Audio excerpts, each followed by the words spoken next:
दोस्तों, हम जो चाहते हैं वह चीज हमें आसानी से प्राप्त नहीं होता है। आज हम जानेंगे कि बिना कुछ बोले ही सब कुछ प्राप्त कर सकते हैं। एक आश्रम के सभी लड़के जब एक दूसरे के कामों में लगे रहते हैं तो एक लड़का आश्रम के एक कोने में बैठा चुपचाप अपने आप में खोया रहता था। वो अक्सर किसी से ज्यादा बात नहीं करता था। आश्रम की सभी जिम्मेदारियां पूरी करने के बाद जहां सभी लड़के पूरे दिन की घटना की चर्चा करने लगते, वहीं पर वह शांत रहने वाला लड़का एक बरगद के नीचे बैठकर ध्यान करने लगता था। यह देखकर सभी बच्चों को आश्चर्य होता था, क्योंकि उसका कोई भी दोस्त नहीं था। वह आश्रम में अकेला घूमता रहता था, लेकिन यह देखकर उसके गुरु को बहुत खुशी होती थी। उन्हें लगता था कोई तो है आश्रम में जो मौन यानी चुप रहने की ताकत को समझता है, उसके महत्व को समझता है। आश्रम के बारे में जब भी कोई जरूरी निर्णय लेना होता था तो उसकी राय जरूर लिया करते थे, लेकिन यही बात गुरुजी के एक शिष्य को बहुत खटकती थी। वह गुरुजी का प्रिय शिष्य बनना चाहता था, इसीलिए वह गुरुजी के सामने दूसरे बच्चों के कामों में कुछ न कुछ कमियां निकालता रहता था, जिससे कि गुरुजी उसे महान समझने लग जाए। अक्सर वह अपनी जिम्मेदारी पूरी तरह से निभाने का दिखावा भी करता था, चाहे कोई उससे सलाह भी न मांगे, लेकिन फिर भी वह अपनी सलाह देता रहता था। वह बहुत बड़बोला शिष्य था और वह शिष्य आश्रम के दूसरे सभी बच्चों में बहुत प्रसिद्ध भी था, क्योंकि वह सबसे हंसी मजाक करता रहता था, उनसे दिन भर बातें करता रहता था। उसकी सबसे दोस्ती हो गई थी, लेकिन जब आश्रम के गुरु उसकी राय ना लेकर दूसरे बच्चे की राय लेते थे तो यह बात उसे बहुत बुरी लगती थी। उसे यह लगता था कि वह दूसरे बच्चे से ज्यादा बुद्धिमान है, लेकिन गुरुजी फिर भी उसकी तरफदारी नहीं करते थे। ऐसा नहीं था कि गुरुजी को उस शिष्य के स्वभाव के बारे में पता नहीं था, लेकिन गुरुजी उसे अपने तरीके से सीख देना चाहते थे, ताकि उसकी ज्यादा बोलने की आदत, दिखावा करने की आदत और दूसरों में कमियां निकालने की आदत हमेशा हमेशा के लिए खत्म हो जाए और मौन रहकर ज्ञान की गहराइयों को समझे। असल में हर सच्चे गुरु की यही चाहत होती है। वह किसी तरीके से उस शिष्य को एहसास कराना चाहते थे कि चुप रहने से ही उसे असीम सत्य को जाना जा सकता है। उसे विराट का एहसास चुप होकर ही किया जा सकता है। एक दिन गुरुजी ने कोई तरीका सोचा। उन्होंने आश्रम के सभी शिष्यों को अपने पास बुलाया और कहा कि मैं तुम सभी को दो दो हिस्सों में बांटकर अलग अलग गांव में भिक्षा मांगने के लिए भेज रहा हूं, और जो भी दो बच्चे सबसे अधिक भिक्षा मांग कर ले आएंगे, उन दोनों को आश्रम की सभी जिम्मेदारी निभाने का मौका दिया जाएगा। अपनी बात जारी रखते हुए गुरुजी ने बताया कि भिक्षा मांगने से हमारा अहंकार खत्म होता है, इसीलिए हर शिष्य पूरे मन से भिक्षा मांगे। कोई भी इस काम को औपचारिकता में न ले, वरना वह अपने जीवन का बहुत बड़ा ज्ञान को खो देंगे। आश्रम के गुरुजी ने जानबूझकर उस बड़बोला और चुप रहने वाले शिष्य की जोड़ी बना दी। बड़बोला शिष्य के मन में सिर्फ एक ही बात चल रही थी, इस बार उसे मौका मिला है और इस बार गुरुजी को दिखा देगा कि वह चुप रहने वाले शिष्य से कितना ज्यादा प्रतिभावान है। दोनों शिष्यों ने आपस में अपनी सहमति से निर्णय लिया कि दोनों गांव के अलग अलग कोनों से भिक्षा मांगना शुरू करेंगे, ताकि भिक्षा मांगने का काम जल्दी खत्म किया जा सके। चुप रहने वाला शिष्य हर द्वार पर जाकर अपने हाथ जोड़कर अपना भिक्षा का पात्र उनके सामने कर देता। उसके चेहरे पर एक सादगी और उसकी आंखों में एक एकांत होता था, जिससे भिक्षा देने वाले उसे शिक्षा देकर अपने आप को अनुग्रहित समझते थे। वहीं पर दूसरा बड़बोला शिष्य हर द्वार पर जाकर उनको कुछ न कुछ ज्ञान देने लगता था। इससे ज्यादातर लोग उसे भिक्षा बिना दिए ही लौटा देते थे। पूरे गांव में भिक्षा मांगकर जब दोनों गांव के बीच में मिले तो वहां बड़बोला शिष्य ने देखा कि चुप रहने वाले शिष्य के पास उससे दुगनी भिक्षा थी। यह देखकर उसे मन ही मन उसे बहुत ठेस पहुंचा। जब वह दोनों भिक्षा का सामान लेकर आश्रम की तरफ जा रहे थे, तभी बड़बोला शिष्य को एक चालाकी सूझी। उसने चुप रहने वाले शिष्य से कहा कि हमें अपनी भिक्षा एक ही थैली में डाल लेनी चाहिए, गुरुजी ने हम दोनों को एक साथ भिक्षा लाने के लिए कहा था। चुप रहने वाले शिष्य ने बिना कुछ बोले अपने सारे भिक्षा उसके थैली में डाल दी। बड़ बोले शिष्य मन ही मन बहुत खुश हो रहा था कि अब गुरुजी को पता नहीं चलेगा कि ज्यादा भिक्षा हम दोनों में से किसने मांगी है।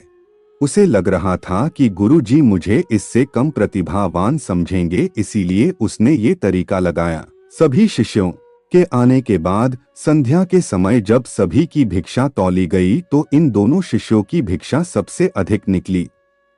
गुरुजी ने इन दोनों का अभिवादन करते हुए आश्रम के सभी बच्चों के सामने उनकी प्रशंसा करते हुए उन्हें मुबारकबाद दी और कहा कि मैं आश्रम का कार्यभार तुम दोनों को नहीं सौंप सकता, इससे आपसी मतभेद होने का खतरा रहता है। तुम दोनों में से जो ज्यादा भिक्षा लेकर आया है उसे आश्रम की जिम्मेदारी उसे ही सौंपी जाएगी। जब गुरुजी ने उनसे पूछा तुम में से ज्यादा शिक्षा कौन मांग कर लाया है, यह सुनकर बड़ बोला शिष्य ने कहा मैं इससे दुगनी भिक्षा मांगकर लाया था, लेकिन मुझसे एक गलती हो गई कि मैं दोनों भिक्षा एक ही थैली में डाल ली।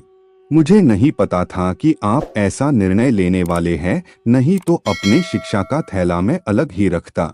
इस पर गुरुजी ने चुप रहने वाले शिष्य से पूछा क्या तुम इसकी बात से सहमत हो, क्या तुम इससे कम भिक्षा लेकर आए थे। यह सुनकर चुप रहने वाले शिष्य ने कहा कि गुरुजी मेरे पास ऐसा कोई साधन नहीं है कि जिससे मैं साबित कर पाऊं कि मैं इससे ज्यादा भिक्षा लेकर आया हूं। असल में यह उल्टा बोल रहा है, दुगनी भिक्षा मैं लेकर आया था, यह मुझसे आधी भिक्षा लेकर आया था और इसी ने ही भिक्षा एक थैली में डालने की बात कही थी। आश्रम से कुछ दूरी पर एक पहाड़ी थी जिसके पीछे सूरज अभी अभी संध्या के समय ढल रहा था। गुरुजी को तो पता था कि सच कौन बोल रहा है और झूठ कौन बोल रहा है, लेकिन सभी शिष्यों के सामने सच को साबित करने के लिए उन्होंने दोनों से एक सवाल पूछा कि पीछे पहाड़ी पर तुम्हें क्या दिखाई दे रहा है। यह सुनकर बड़ बोला शिष्य ने झट से बोल पड़ा कि गुरुजी पहाड़ी के पीछे सूरज अपना रंग बिखेर रहा है, आसमान में लालियां छाई हुई है, यह बहुत सुंदर दृश्य है। वह तो और बहुत कुछ कहना चाहता था, लेकिन गुरुजी ने उसे चुप कराते हुए दूसरे शिष्य से जवाब जानने के लिए जब उसकी तरफ देखा तो उसकी आंखों आंसू भरे हुए थे। श्रद्धा भक्ति और प्रेम से उसकी आंखें भर आई थी। गुरुजी को उससे कुछ पूछने की जरूरत ही नहीं पड़ी। गुरुजी ने सभी को डोट शिष्यों को संबोधित करते हुए कहा कि मैंने सवाल किया था कि पहाड़ी के पीछे तुम्हें क्या दिखाई दे रहा है। ज्यादातर लोगों को यही दिखाई देगा कि एक बहुत सुंदर दृश्य है, लेकिन मजे की बात यह है कि सुंदरता बोलकर नहीं बताई जा सकती, उसे महसूस किया जा सकता है और सामने वाला उस सुंदरता को अपनी आंखों में देख पाता है। चुप रहने वाले शिष्य की तरफ इशारा करते हुए गुरुजी ने कहा असल में सुंदरता इसी बच्चे ने देखी है, दूसरे बच्चे ने सिर्फ सुंदरता की व्याख्या की है, लेकिन इसने वास्तविकता में उस सुंदरता को महसूस किया है। बड़ बोला शिष्य ने अपने आप की सभी कोशिश नाकाम होता देख बड़ बोला शिष्य वहीं पर फूट फूट कर रोने लगा। उसको चुप कराते हुए गुरुजी ने कहा कि बेटा मुझे पहले से पता था कि तुम झूठ बोल रहे हो, लेकिन तुम्हें मैं उस झूठ का एहसास करवाना चाहता था। सभी शिष्यों को संबोधित करते हुए गुरुजी ने बताया कि शब्द जल के समान होते हैं, हमारे ज्यादा बोलने के कारण से बहुत सारी समस्याएं पैदा होती हैं। जब कोई आदमी एक बात बढ़ा चढ़ाकर बोल देता है तो उसे सिद्ध करने के लिए उस शब्दों के जाल में फंसता चला जाता है और इस वजह से अंतर्मुखी होने के बजाय बाहर मुखी होता चला जाता है। वहीं पर जिस भी व्यक्ति को अंतर यात्रा करनी होती है उसे सबसे पहले चुप रहना सीखना होता है। जरूरत से ज्यादा बोलने या फिर हर बात पर बोलते ही रहना, यह सब हमारे अंदर यात्रा में बड़ा बन जाती है। जब आप चुप रहने का अभ्यास करते हैं तो आप अपने साथ वक्त बिताने लगते हैं, जिससे कि आप अपने एकांत को जान पाते हैं और एक बार मन में एकांत स्थापित हो जाए तो आपकी आंखों में, आपके चेहरे पर वो सादगी, वह एकांत स्पष्ट की झलक, सब कुछ सामने नजर आने लगता है। कुछ साबित करने को नहीं रह जाता है और न कुछ बताने के लिए रह जाता है। सब कुछ आंखों में देखा जा सकता है। चुप रहने वाले शिष्य की तरफ इशारा करते हुए गुरुजी ने कहा कि अभी जो दृश्य बच्चे ने देखा वह ज्यादा बोलने वाला आदमी कभी नहीं देख पाएगा। वह अपनी बुद्धि से तर्क वितर्क करता रहेगा कि उसे क्या क्या दिखाई दे रहा है, लेकिन उसमें से कुछ भी महसूस नहीं कर पाएगा। उसे दिखाई दे जाएंगे पहाड़, सूरज या फिर उसकी लालिमा, लेकिन उसे सुंदरता को, उस विराट को, उस अद्वैत को कभी नहीं देख पाएगा। अगर चुप रहने की कला सीखनी है तो तुम्हें सबसे पहले एक बात का ध्यान रखनी होगी, तुम्हें किसी को भी प्रभावित करने की कोशिश नहीं करनी होगी। ज्यादातर लोग इसी वजह से ज्यादा बोलते हैं क्योंकि वह दूसरों को प्रभावित करना चाहते हैं, अपने आप को साबित करना चाहते, और उसे साबित करने के चक्कर में वह शब्दों के जाल में फंसते चले जाते हैं और धीरे धीरे वही उनकी आदत बन जाती है। अगर कोई व्यक्ति दूसरों को प्रभावित करना चाहता है तो वह कितने लोगों को प्रभावित कर पाएगा और उसकी यह भूख बढ़ती जाएगी और वह संसार में सभी को कभी भी प्रभावित नहीं कर पाएगा।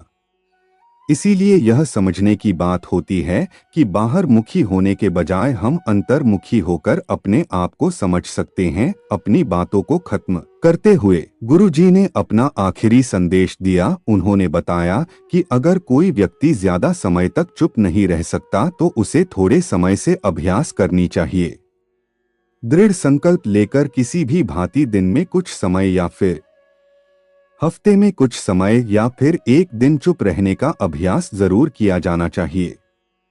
इससे हमारे चुप रहने की आदत बनने लगती है, क्योंकि एक बार जब हम चुप रहने का आनंद पता चल जाता है उसके बाद हमें प्रयास नहीं करना पड़ता, वह अपने आप बढ़ता चला जाता है। चुप रहने की कला सीखने के बाद आपकी बुद्धिमानी, स्पष्ट दोनों में बहुत ज्यादा फायदा होगा। वास्तविकता में जिसे दर्शन कहते हैं वह मौन रह कर ही किया जा सकता है। इसके बाद सभी बच्चों से कुछ समय चुप रहने का संकल्प लेकर गुरुजी ने अपनी बात खत्म कर दी और सभी बच्चे रात का भोजन करने के लिए एक साथ भोजन कक्ष पहुंच गए। तो दोस्तों, कहानी कैसी लगी है? अगर आपको यह कहानी अच्छी लगी है तो कमेंट जरूर करें, और आप चैनल पर नए आए हैं तो चैनल को सब्सक्राइब जरूर कर ले। तो मिलते हैं किसी अगली कहानी में, तब तक के लिए आप अपना ख्याल रखिए। धन्यवाद।